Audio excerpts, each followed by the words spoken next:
Guys, andito ako mag-harvest ng aking kalamansi kasi ang lalaki na nila guys. Ito na yung aking nakuha na una. Dami, lalaki.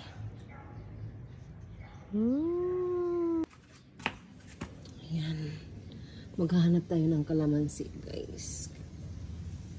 Ito yung aking kalamansi na bonsai. Ayan, lumaki na siya. Pero ang dami na itong bunga. So, maghahanap tayo ng harvestin natin kailangan ko ng kalamansi. Pero may na-harvest na ako ng mga 8 peraso. Ready na siya. So, ngayon, kukuha pa tayo kung ayan, malaki. Pwede na ito. Ito.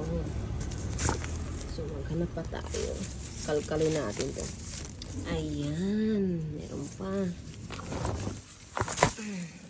Ito pa. Diba, dito ng kalamansi. Kailangan. Ayan. So, mayroon pa. Magkalkal tayo. Ito maliliit pa itong iba. Maliliit. Meron dito maliliit.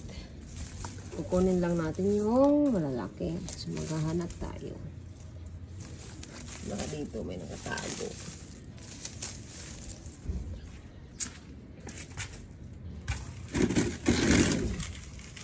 Kagabi, kumuha na ako.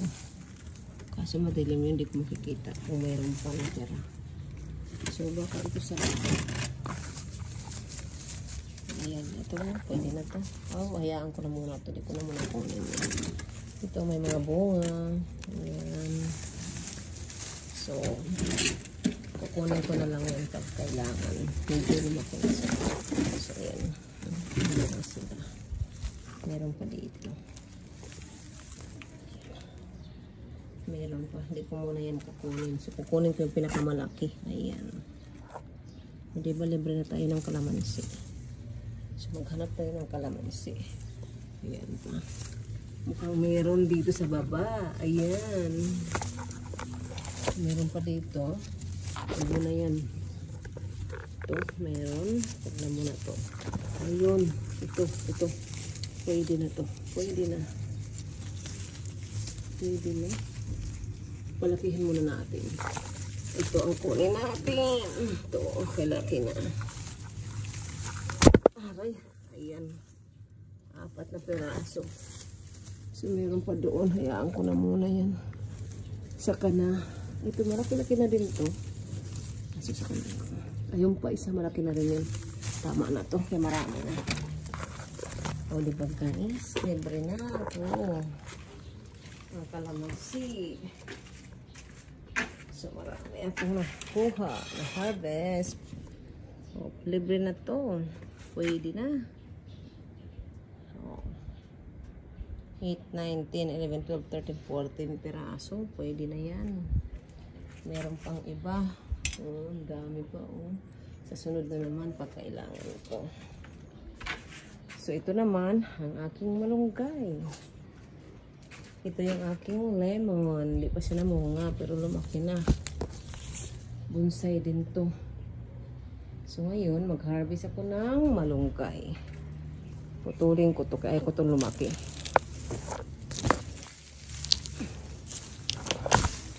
Habang ang pasok to. Mag-harvest pa ko. Ito.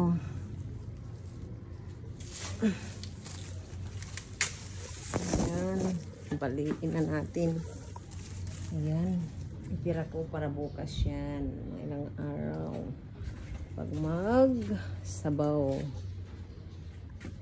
ng isda. Ayan. Yummy. Pag naluto na itong malunggay. Masustansya. So, yan. Ang haba-haba nito guys. Kaso pinutol ko yan. Tumubo na naman. Yan yung bagong ano niya. Diba? Libre na. Napaka-healthy.